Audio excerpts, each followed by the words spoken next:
but I think his floor at this point is a wide receiver 2. And when I say wide receiver 2, more like a high-end wide receiver 2. Again, a lot of talent, a lot of good places to go with the ball, albeit maybe nowhere specifically great. To your point, like you could easily make an argument that I should already have him as a low-end wide receiver 2. So if you've been paying attention, of course you've had Patrick Taylor stashed this entire time. But if not, Dwain, maybe a good idea to look at, I guess, the next man up, who happens to be available in 96% of fantasy leagues right now.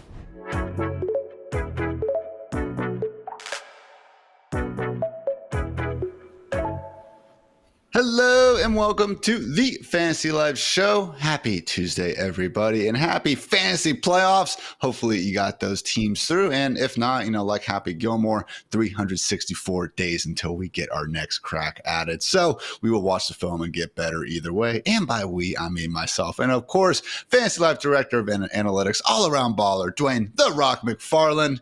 Dwain, happy fantasy playoffs. We made it. Happy fantasy playoffs. And man, way to go, Cowboys, finding new, innovative ways to lose games. I mean, we don't just lose games the normal way. You actually block the punt and then somehow touch the football and let the other team recover it. And that way they can go on to win the game. That is called innovation, my friend. Not anyone can do that.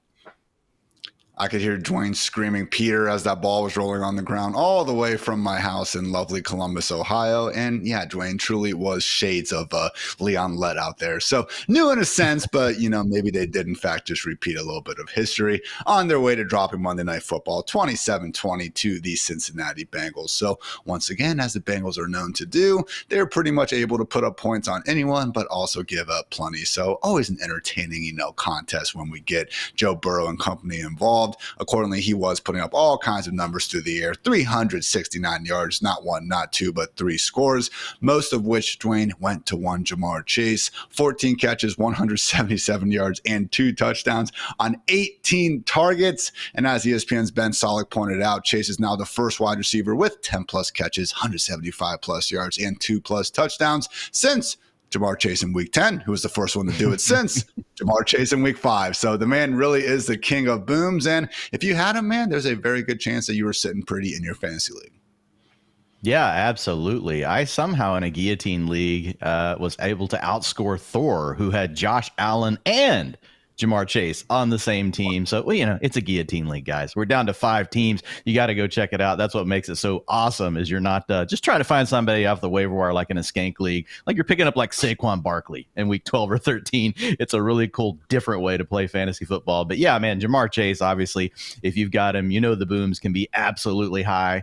And look, it was a tough night for T. Higgins. If you have T. Higgins, he's honestly, man, this has been a career year for T. Higgins from like a target share earning standpoint, air yard share, fantasy points per game. He's been amazing. He's really been right there with Jamar Chase. Not quite as high of the booms, but honestly a little bit more consistent all the way through the season for him and did not come through with a very big game last night. And that's just going to happen from time to time. But honestly, T had been able to avoid that so far.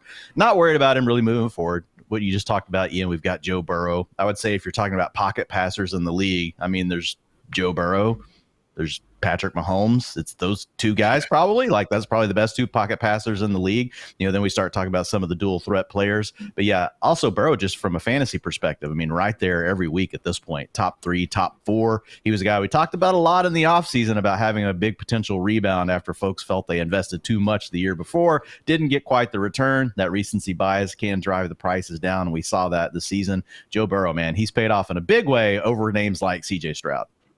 Yeah, we'll probably be at the top of the MVP discussion if the Bengals weren't, just 5-8, I believe, at this point. So mentioned the T. Higgins, Doug, just 23 scoreless yards on 2 catches. Got on Twitter very quickly after the game, I might add, to tweet out, I know, with a laughing emoji. So he knows, as well as all Bengals fans do, a win is a win is a win. But yeah, Dwain, honestly, the biggest T. Higgins news, I'm with you, not worried about him the rest of the way or anything. But in the post-game presser, Joe Burrow actually said, I'm confident we were going to do what it takes to get T back in 2025. So we'll see what happens. Obviously, Bengals not exactly historically an organization too keen on opening up those checkbooks, but going to have to be paying out some pretty big dollars to keep their two stud wide receivers in town. So otherwise, another quality performance from Chase Brown, 123 total yards and a touchdown, continuing to be one of the very best running backs in fantasy, basically ever since Zach Moss was put on IR. So great day to be great there. Not so much with the Cowboys, Dwayne, although we did see for another week at a minimum, Cooper Rush is capable enough to at least help get CeeDee Lamb and Rico Dowdle across the finish line in fantasy. Yeah, I mean, and we talked about CeeDee Lamb when the injury happened. We said he probably moved from being a high-end wide receiver 1 to being a low-end wide receiver 1, and that's what we've gotten. Wide receiver 36, 14, 14. He had a wide receiver 60 in week 13. I mean, you're going to have some stinky duds like that. Also had the injury in that game. And then he gave you wide receiver 11. So he's been right there at that borderline wide receiver 1, despite the challenges of the quarterback change. To your point, like when you watch Cooper Rush, like, look, man, on script, he can drop back. He can make the quick plays. He can make the first read stuff. It's once you get him into that second or third read, you get him off his spot. You need to really push the ball down the field in a critical spot. We can see that's where he's not usually going to come through. But he's a backup quarterback. He's meant to be able to get you through a couple of weeks and then hopefully get your starter back. It's not necessarily someone you want running the show for multiple weeks in a row. But he is doing his job, and it has been enough to keep CeeDee Lamb as that borderline wide receiver 1.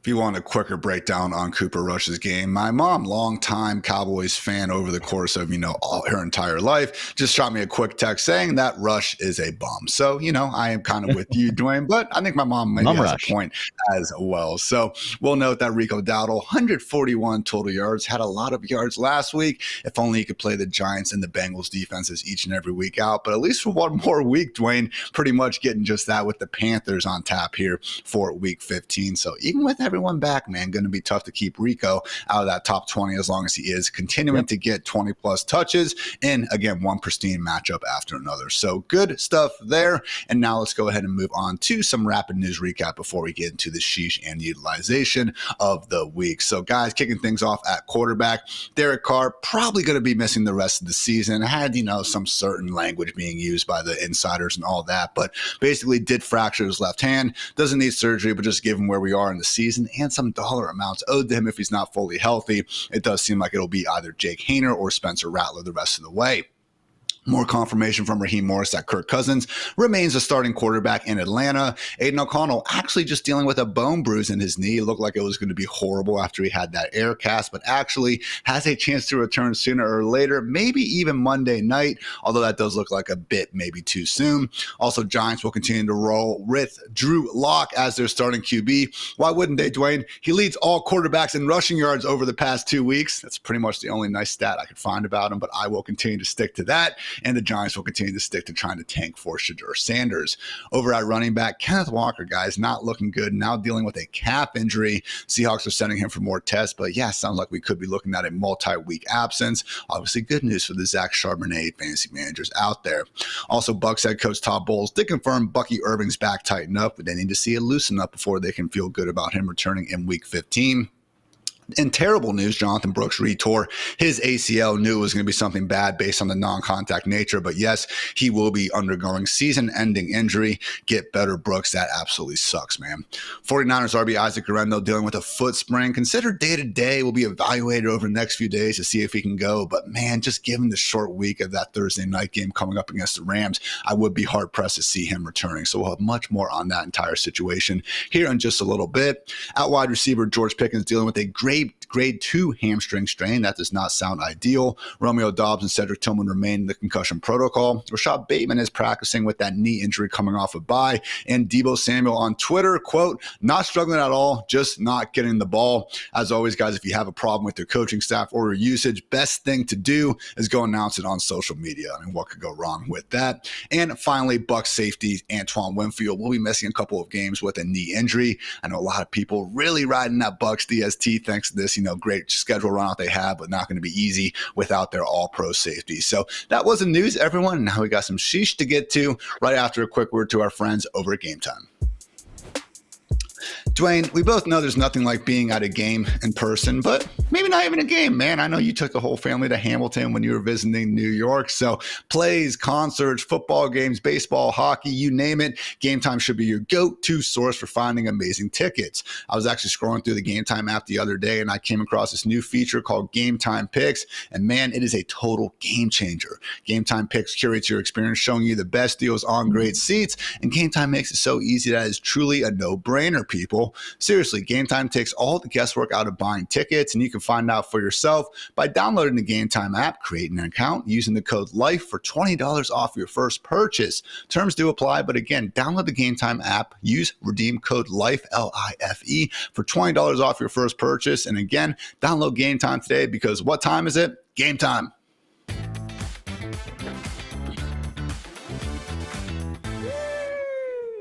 Sheesh is right, Dwayne. It's the Sheesh Report presented by our friends over at Mike's Hard Lemonade, where we go through some of the most tilting, near miss, beyond the box score moments from the previous week of action to, help cry and remember all the ways that we could have won our fantasy matchups, but also to maybe get a better understanding of exactly what went down before we fully move on to the next week. So we're going to kick things off with our unrealized air yards leaderboard. As always, we were just basically tracking the total distance traveled on incomplete targets to help show the difference between someone who was getting a bunch of fantasy-friendly bombs downfield and maybe someone who was just getting peppered with screens. So shout out to the YouTube fam. You can see the full list on your screen right now. But really, man, leading things is Amari Cooper with 177 unrealized air yards. DeAndre Hopkins at 144, the only other guy over 100. So Xavier Legette had that game-losing 33-yard drop. Very unfortunate there. Marquez Valdes-Scantling, Kevin Austin, David Njoku, Kyle Pitts, and Mac Hollins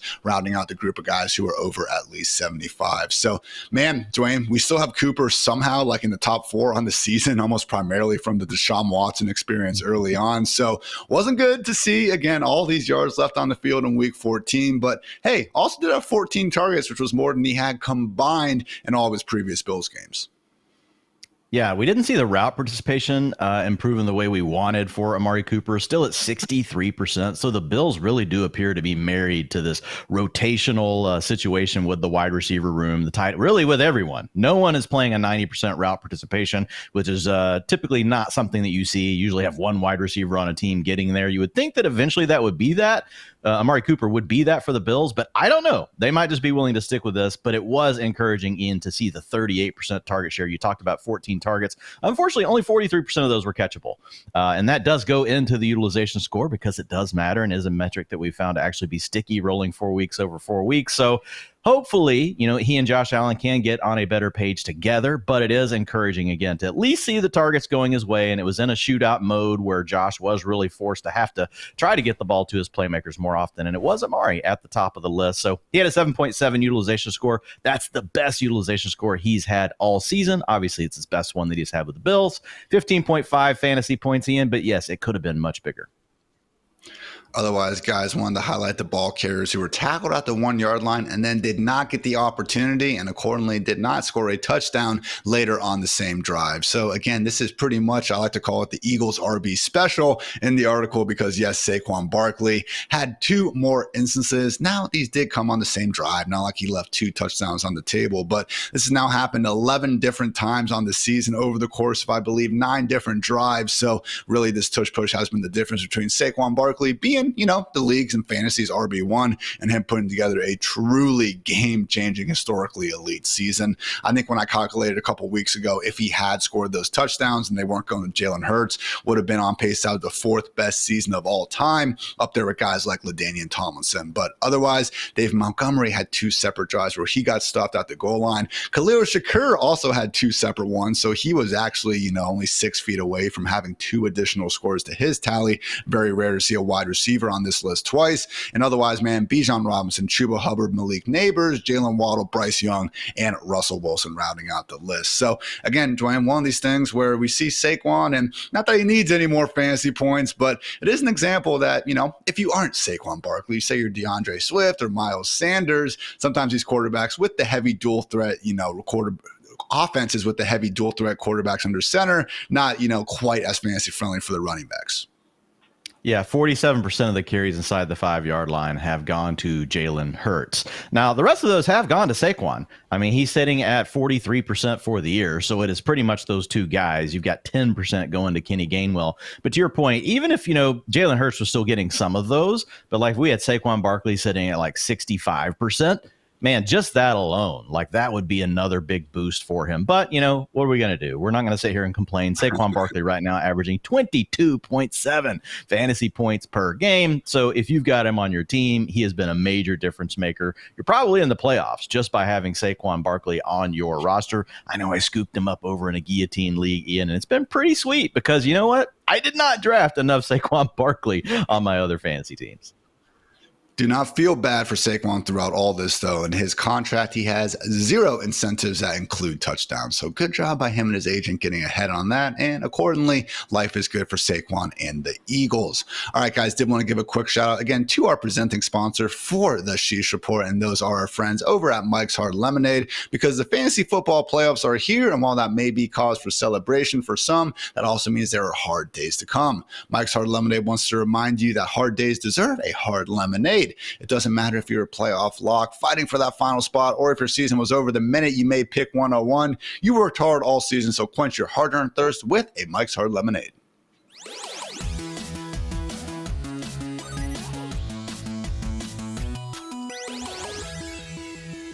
All right, Dwayne, it is Tuesday, which means it is time for the Utilization Report, and we are specifically going through the upgrades presented by our friends over at DraftKings. So kicking things off with the man who can't stop, won't stop scoring, 49ers wide receiver 1, Jauan Jennings. I don't know what else to call him at this point.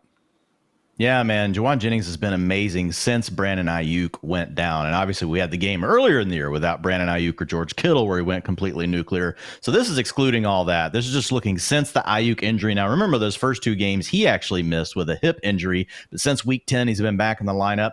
He has an 8.3 utilization score, Ian. That leads all pass catchers for the 49ers. He's got a 32% target share, a very healthy lead over everyone else. Now, we don't expect like George Kittle to remain that far behind them. Debo should theoretically get a little bit more involved, especially now that he posted on social media.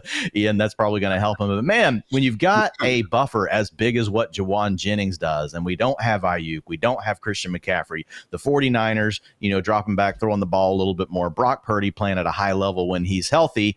Even then, it's like I'm just not that concerned about a fall off for Jauan Jennings. I mean, he might not be the, a top 5 wide receiver every week, but I think his floor at this point is a wide receiver 2. And when I say wide receiver 2, more like a high end wide receiver 2, because I went back now and I looked at the utilization score because we've got a big enough sample of data here with him without Brandon Ayuk. And here are his comps, Ian. Wide receiver 1 to 6 finishes, 7% of the wide receivers that comp similar to him went on to have a top 6 wide receiver season. 64% were low end wide receiver 1s. That's a wide receiver 7 to 12. And then the other category I just talked about, the other 29% were high end wide receiver 2s. Those were the worst case scenarios. So I upgraded Jauan Jennings to low end wide receiver 1 territory for the rest of the season. It sounds wild, man, but I don't know what else we can do at this point. If you just wiped away, the fact that this is Jauan Jennings, a guy we expected to be the 3rd, maybe even 4th wide receiver in this offense going to the year, it's hard not to just call him exactly what you just did, a low-end wide receiver 1. In terms of yards per route run this season, only Puka Nacua, Nico Collins, A.J. Brown, and Justin Jefferson. That's it. Those are the only guys with more than Mr. Jauan Jennings at this point. So low-end wide receiver 1, especially this week, man, against that very same Rams defense. The best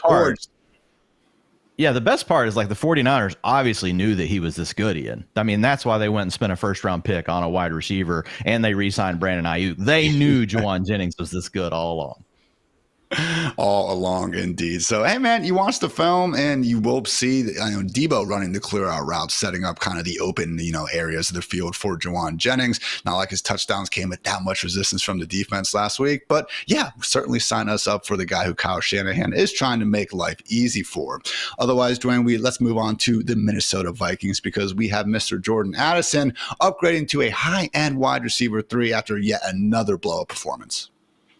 Yeah, and some people are probably going to think that's a little low, but I did the same utilization work here on Jordan Addison. And look, we don't have a clear change in the Vikings offense the way we do the 49ers, right? You subtract Christian McCaffrey, you subtract Brandon Ayuk, and then you see the way Jauan Jennings is playing. I'm a lot more confident in what he's doing, but that's not to discount what we've had from Jordan Addison here. This is a guy that's got the third largest increase in utilization score. So he would have been one of the risers we talk about later, but I wrote him up here in the top section so that we can talk about two other guys later. When you look at what we've got from Jordan Addison over these last last 4 games, 1.7 improvement in his utilization score. That is a lot at this time of year. He's at a 9.4 over the last 4 games with 23.5 fantasy points per game. Leads the team, which has Justin Jefferson on it with a 29% target share. And this is, again, it's a 4-game sample, so it's pretty significant. Also leads the team with a 42% air yard share. So here's the thing with Jordan Addison. Like, whenever I was working through his comp group, it's a little bit tougher,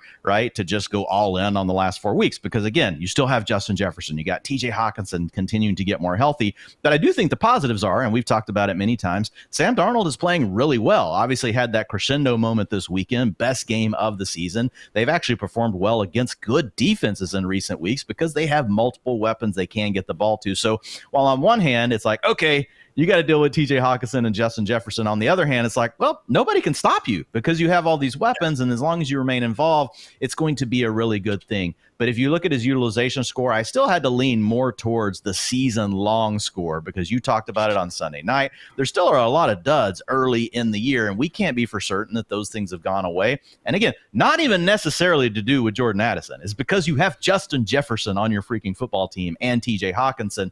So 6.8 is his utilization score for the season. And if you look at that, they've averaged 12.8 fantasy points per game. So that is obviously a lot lower than the 23.5 that we just talked about over the last 4 weeks. Wide receiver 13 to 24 finishes. So those are wide receiver 2s, 27% of the time, 40% of the time. They have been a wide receiver 3, and then 34% of the time still in that wide receiver 4 territory. I lean towards the wide receiver 3 group. We're in a really good offense here. I think there is enough to go around. Again, Sam Darnold playing well. And I do think, though, the scenario where we could come back and say, no, man, really, Jordan Addison was a high-end wide receiver 2 the rest of the way, would be he just is taking a massive step forward. And maybe these last 4 games really indicate like he has arrived at a new level. And that could be the case, right? He's at a year and a half. He's almost at 2 years now. I mean, he's still a young player, and there is an evolution that occurs. And maybe it's suddenly clicked for him. So I do think that he still offers high-end wide receiver 2 upside if that is really the driver here versus it being more defenses trying to take away Jefferson and Hawkinson, and then Addison being the one that's showing that he can benefit from that.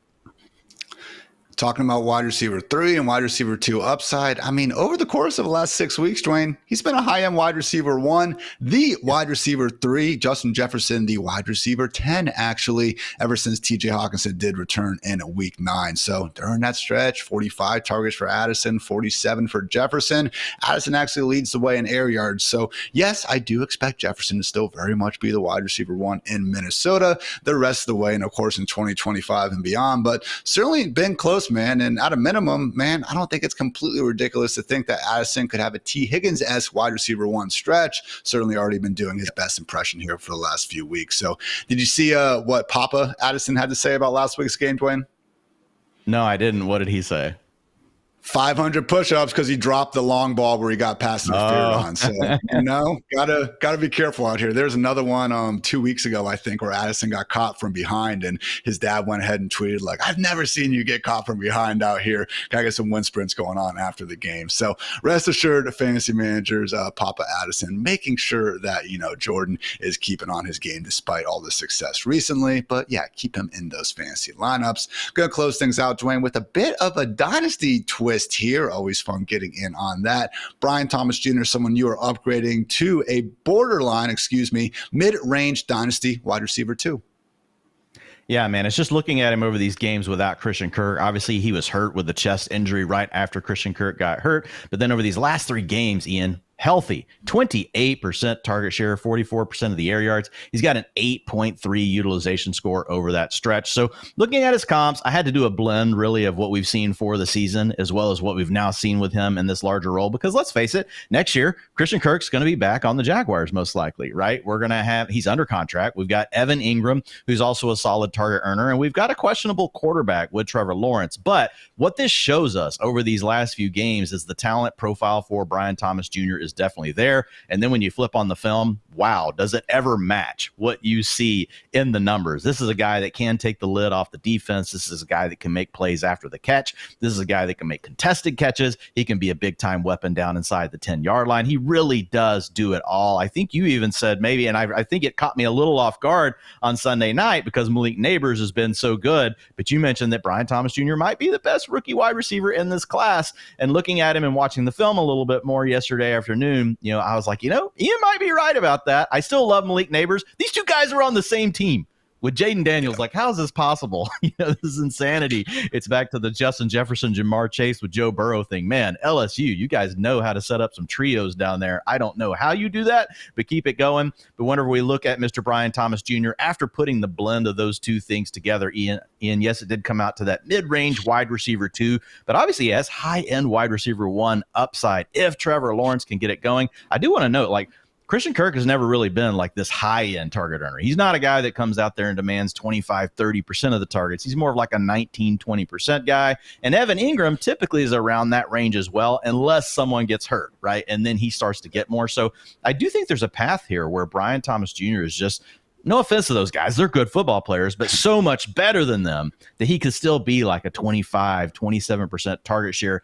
despite their presence in the offense. And if that happens, man, he is going to be a wide receiver 1, but the majority of his comps did come out right around that mid-range wide receiver 2 territory.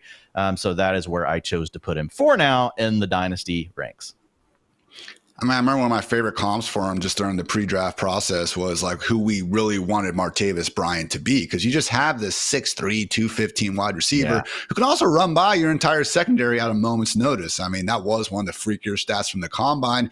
As big as this guy is, he ran at 1.51 10-yard split or 20-yard split with his 40, which was, again, 0.01 slower than Mr. Xavier Worthy, who set the freaking 40-yard dash record. So really has been impressive. And despite this, porous quarterback play, he is up there with some pretty great comps, Dwayne. I mean, we're talking about the most yards per route run among rookie wide receivers since 2014. And we have Odell Beckham Jr., A.J. Brown, Justin Jefferson, Puka Nacua, Jamar Chase, Chris Olave, Rashee Rice, Tyreek Hill, Lab McConkey, and then, yes, Brian Thomas. So really not even a bust to be seen in that group. Wouldn't imagine Brian Thomas will be the odd man out as things get going. So feeling good about Brian Thomas Jr. And suddenly, Dwayne's starting to feel pretty good about this Carolina Panthers offense. No, Bryce Young not exactly putting up top 10 numbers, but hey, talked about, again, the drop from Xavier Leggett before. They've had more than a few, just late game meltdowns that had nothing to do with the offense. Bryce has been putting them in positions to win, and accordingly, we actually have fantasy guys we can rely on.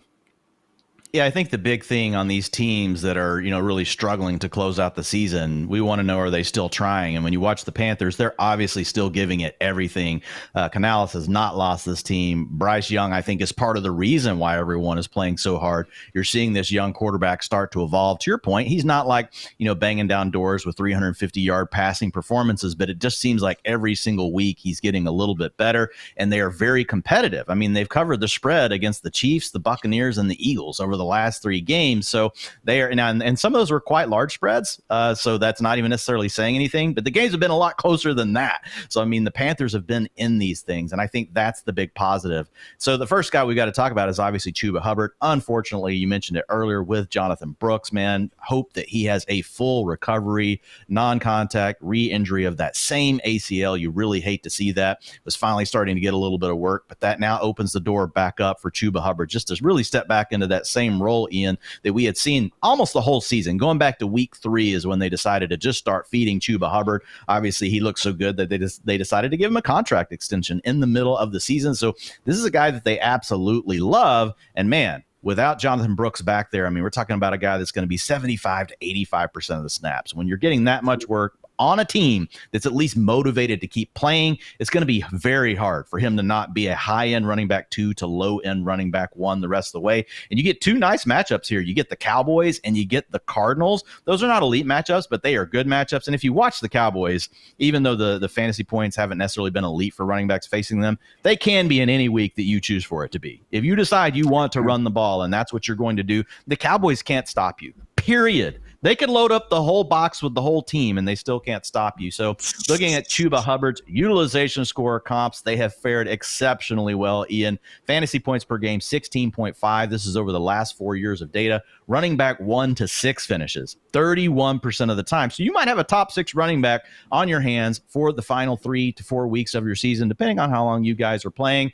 Running back 7 to 12, 38%. So a running back 1 most of the time, and then if not, a 31% of the time he's been a high-end running back 2. So you're feeling great about Chuba Hubbard at this point. But Ian, he's not the only guy. Not the only guy, indeed. But yeah, I can't agree enough with that Cowboys, defensive slight, particularly, man, sadly, with the Darmavian, tough name, Overshown. Likely, man, had a bad knee injury last night. Definitely been one of the bright spots of the Cowboys defense, and honestly, anyone out there this year not looking good there. But yes, Chuba, the RB15 and PPR points per game on the season, I would have a hard time believing anyone's going to be ranking him any lower than that the rest of the way. But as you hinted, Dwayne, there is another star emerging, long in the tooth, but not stopping him from scoring fantasy points. Adam Thielen, you're saying high-end wide receiver 3, Dwayne, but I think I'm going to try to rank him higher than that. Yeah, the utilization score would agree with you. So I'll talk about how I got to where I'm at here. But I think that you are on the right. I mean, you could totally be right. But when we look at Thielen, like here's the thing you got to know. Over the last 2 games, he's been in a full-time role. And with that, he's got a 9.5 utilization score, 21.6 fantasy points per game, leads the team with a 30% target share, 33% of the air yards, and man, a 50% end zone target share. So Thielen not just doing stuff underneath either, Ian. If you look up there, you'll see that 11.7 average depth of target. That's much higher than what we saw last year, where he was in the 7s and the 8s all the time. And that's part of that, really, that evolution of Bryce Young's game, is he is actually stepping into the pocket, and when he escapes the pocket, he's pushing the ball down the field. Thielen's been involved in that. And so if you look at last year, he had 3 games where he got over 100 air yards, despite like that super hot finish over that super hot start over the first 8 weeks, where he was just going nuts, like as a top 12 fantasy wide receiver. Again, only 3 times all season he got over 100 air yards. He's done that in both of the last 2 games, and it's because of this increase in his average depth of target. And so, man, that just opens up the ceiling for new opportunities as far as what we could see from him the rest of the season. And so whenever I created his comp group, I went back and I used last year, because we've got that year with Bryce Young, and then I gave him 25% of the weighting for the last 2 games, 75% to last year. So not perfect, but like sometimes when I'm trying to figure out how to best do these things, it's not always the easiest answer, but using that still 35% of the time it was a wide receiver 1 to 12 finish. So speaking to you of like, hey man, I think you're probably going to be too low on him here. Wide receiver 13 to 24, 55% of the time. I mean, so you're sitting here, Dwayne, like, how is he a high-end wide receiver 3? You just added, if you add 35% to 55%, I don't know, that seems like 90%. So maybe I should be a little higher on him, but I just get a little bit more conservative when I'm moving these guys up. But to your point, like, you could easily make an argument that I should already have him as a low end wide receiver 2, because only 10% of the time did his comps finish as a wide receiver 3 or worse. So you're feeling really good about Adam Thielen. We already talked about the matchups. You get the Cowboys, you get the Cardinals, 2 beatable secondaries, but then you get the Bucs and the championship game. And man, they've given up some monster games to opposing wide receivers. Thielen already got them last week for, I can't remember, Ian, like 23 fantasy points. So yeah, looking at Adam Thielen, looking at how hard the Carolina Panthers are playing, isn't it funny? Like the things that happen in fantasy football, not something we necessarily probably had on our bingo card of Adam Thielen returning from IR and suddenly being a guy that could be a wide receiver 1 the rest of the way. The only caveat I will add is Jalen Coker has not played since week 10. He was playing the Adam Thielen role before Adam Thielen returned. There is a chance that when Jalen Coker comes back, they turn this into a platoon between the 2 guys. Obviously, that would be really bad for Thielen. But if Thielen can overcome that and they just stick with him, and man, he's playing good, I kind of feel like they will. Yeah, I would say, I should probably say wide receiver 2, Ian. Like, I'm just being a coward.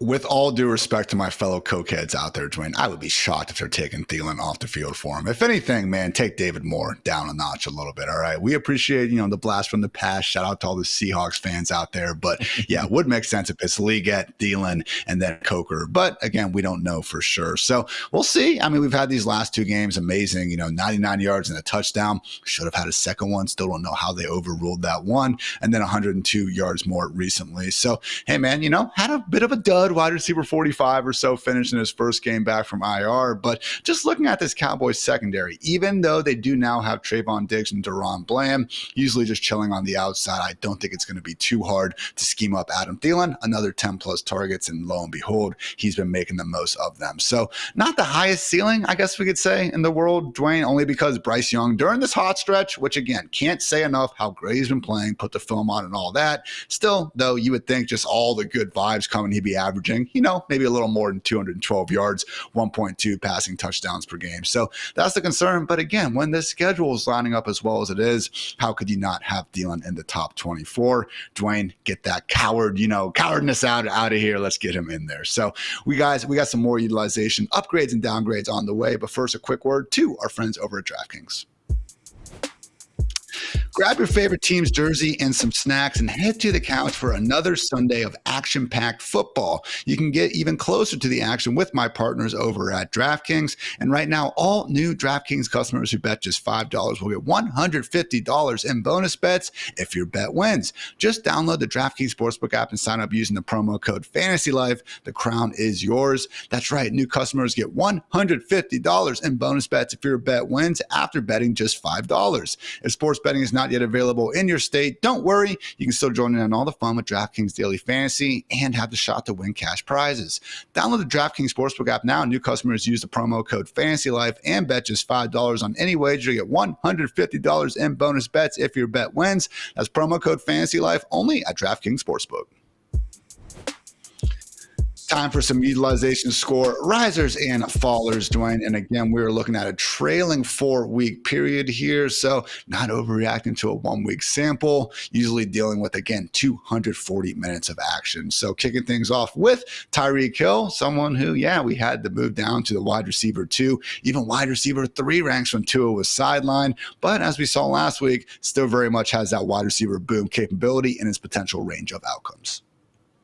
Yeah, and the utilization score can be 0.0 to 10.0, and he's up 0.8 over the last 4 games. That's a very significant move at this time of the year, especially for a player that has played as much as Tyreek Hill. Now, it's still not a situation like what we saw last year and the year before in this offense, where he's out here getting, like a 30% target share over this stretch. He's got a 22% target share, but averaging 9 per game because the Dolphins are running quite a few plays. They're passing the ball quite a bit. So it is working out right now for Tyreek Hill. But if you go back to his time in Kansas City, Ian, that's really the kind of targets he was getting getting there as well. And he was putting up these high-end wide receiver 1 performances. So we've been a little bit spoiled over the last 2 years of really him turning into a complete target hog. Not back in that mode, but he's got an 8.7 utilization score over these last 4 games. So he does upgrade back to wide receiver 1 borderline territory. Not back into that high-end wide receiver 1 range where you drafted him. I know it's been disappointing, but 19.3 fantasy points per game over the last 4 weeks. Tyreek Hill has been very usable. He carries a little more bust risk than he did in the past because at any moment it could just be, okay, we're going to get the ball to Jonnu Smith because we don't have to force it to Tyreek Hill. Oh, you want to cover Tyreek and Jonnu? We can throw the ball to Jalen Waddle. Oh, you guys are going to try to bottle up Jalen Waddle as well as Tyreek Hill. Okay, well then we'll check it down to Devon Achane and Jonnu Smith. They've got a diverse offense that they can really go with whatever they want based on the way the defense is really attacking them. So there's still some risk here, but you got a guy with Tua absolutely just blowing up, Ian. Like, is there anyone right now throwing the ball better than Tua as far as pocket passers as him? It's Joe Burrow. I mean, these guys are out here wheeling and dealing every single week, giving you that opportunity for 300 plus passing yards. And that's a great thing for Tyreek Hill. Again, some of the advanced stats would tell you that none of those guys have been better than Tua. Dolphins are number 1 in EPA per dropback since Tua returned back in week 8. So I know it's a bit of a passing offense metric more than an individual player. But with that, okay, great. The entire offense is humming. And accordingly, Dwayne, since week 8, only the Lions, Eagles, and Bills have actually scored more points than the Dolphins. So great day to be great. And Miami, indeed. Not so much, though, for one Packers. Not the wide receiver 1. Matt LaFleur is right. There is no wide receiver 1 in Green Bay because we cannot even trust Jayden Reed, Dwayne, coming off obviously that brutal week 14 goose egg. And don't look now, 3 or fewer targets in 4 of his last 6 games. Yeah, utilization score is down 0.6 points for Jayden Reed over the last 4 games. Ian, over that stretch, he has a 3.8 utilization score. That's not going to score you very many fantasy points. Early in the year, he was living on the big plays. He was living on scoring the touchdowns. We even saw 2 weeks ago that he lived on scoring those touchdowns, right? He had 2 in that game. He came through for you. But, man, when he does not get those, it's a major, major problem. The guy only has a 66% route participation. That's been a problem all year. Jayden Reed's not a full-time player on this offense. And now, since the bye week, we've got this version of the Packers offense. Maybe they're getting ready for the cold weather to set in, where they're just willing to feed Josh Jacobs as well. So there's just a lot of different scenarios where Jayden Reed gets left out. It can come down to game script. It can just come down to feeding the other wide receivers instead of him. So there's a lot of problems here. His utilization score is now at a 5.3 on the season, Ian. Over the last 4 years, only 10% of his comps finish as a wide receiver 3 or better. Only 10% when you're in that range. So really tough right now on Jayden Reed. Not saying he can't be a wide receiver 3 rest of the way. I downgraded him, though. He's a boom bust wide receiver 4. He can give you the booms that makes you happy you got him in your lineup, and he's a wide receiver 1 that week. But, man, we've just got to acknowledge the fact that he can also give you a performance. Last week gave you 0 fantasy points. He's got, if you go back and look at the game logs, lots of games in there where you wish you just had him on your bench.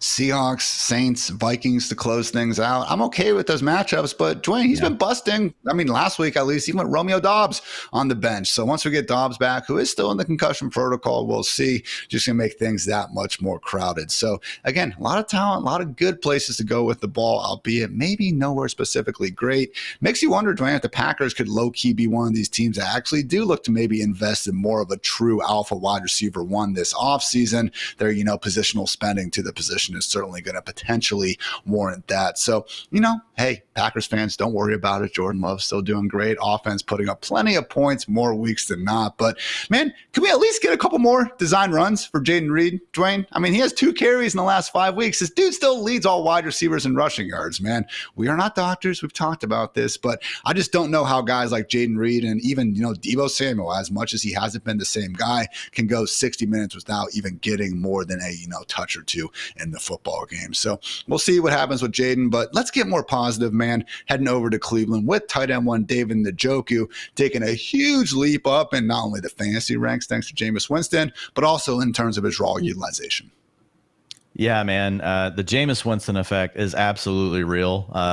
Maybe we should just write a whole piece on it, Ian, and go back and document all the players this guy's played with and how many he's lifted up. I know the one you like to throw out there is Brashad Perriman. That is a really great one. But yeah, look at Njoku, up 1.1 points in the utilization score since Jameis Winston took over as a starter. He's at an 8.8 utilization score over those 6 games, man.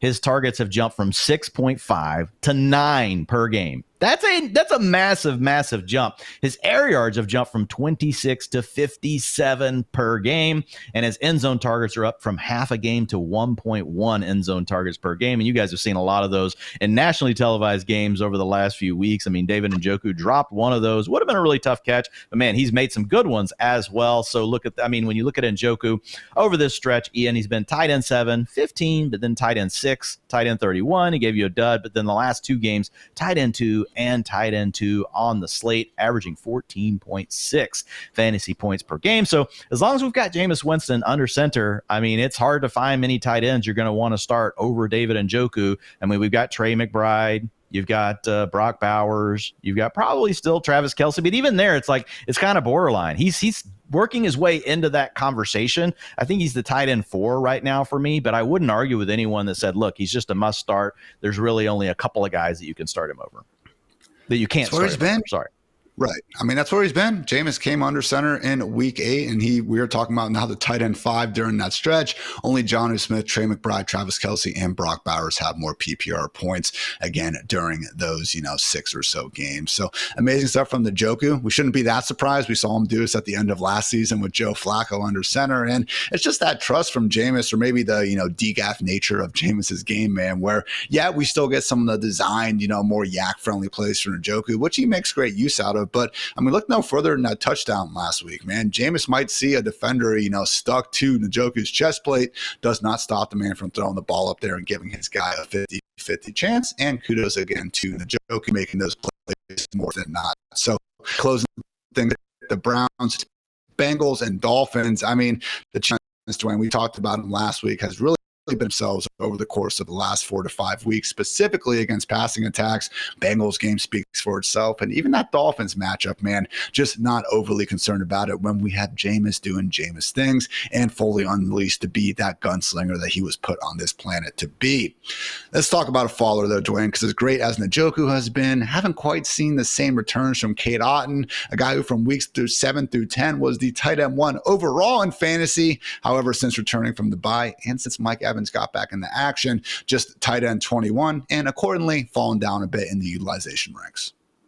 Yeah, down 0.4 in the utilization score. He's at a 6.2 over the last 3 games since Mike Evans returned. What's interesting is I don't even think it's so much Mike Evans. Like Mike Evans and the role that he's playing, like he's going to get his targets. Obviously, that could impact the rest of the players in any given game, but it's really been more about the rise of Sterling Shepard. And then last week, even Jalen McMillan, and you talked about it, getting some of those design looks underneath the coverage. Really, all of those were going to Cade Otton for a stretch of games right after Chris Godwin got hurt. And if you looked at him, man, like the route participation, all that's still pretty much the same. He's in a really good range there, but the target share dropping from 27% to only 16%.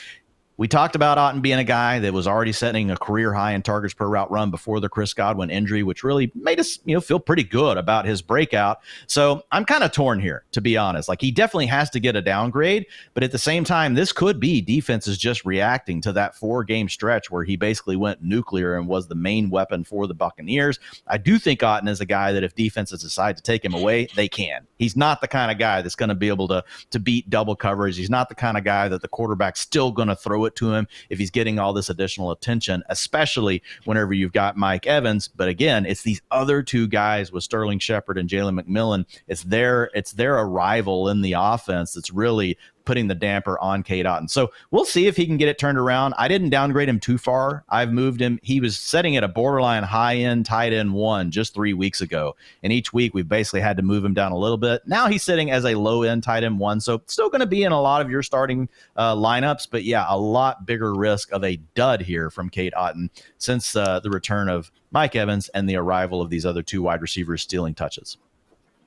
Week 16 and 17, they get the Cowboys and Panthers. Could be good, spots there where maybe he gets that touchdown. But this week against Derwin James and the Chargers, it is going to be tough. So, again, we've seen some highs, and that's awesome. He is a good player. But if we had to, have our kind of spectrum of how good you are in real life, Dwayne, say from George Kittle to who's a terrible tight end, a Dalton Schultz or something like that, man, I do think that Cade would be just a bit more on the side of things like that. Yeah, so, again, guys, those were your utilization risers and fallers. But now time for some waiver wire goodness.